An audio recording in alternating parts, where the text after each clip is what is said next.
Lettuce পাতার মতন ঠান্ডা। ইয়ার অর্থ কি হইল? অর্থ হইল তুমি বেটা এমন হাসকুট্টে সাহেব হলে কি করে? সব সময় কোনো রাজার সবাই বসে মুচকি মুচকি যোজনা ছড়াচ্ছ।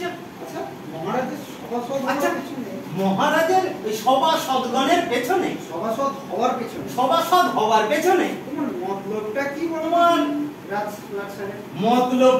বলো তো লাট সাহেব? মতলব তোমারে বলিব কেন? মতলব তোমারে বলিব কেন?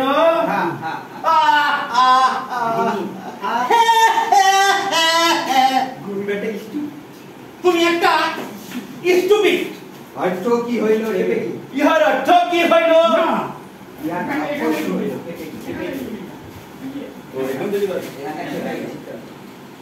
তুমি একটা স্টুপিড। অর্থ কি হইল? ইহার অর্থ কি হইল? ইহার অর্থ কি হইল? ওই আমলটা দেখা নেই হই গেছে। ঠিক আছে চলো। তুমি বেটা স্টুপিড। অর্থ কি হইল? ইহার অর্থ কি হইল? স্টুপিড অর্থ জানো না? স্টুপিডের ইহার অর্থ কি হইল?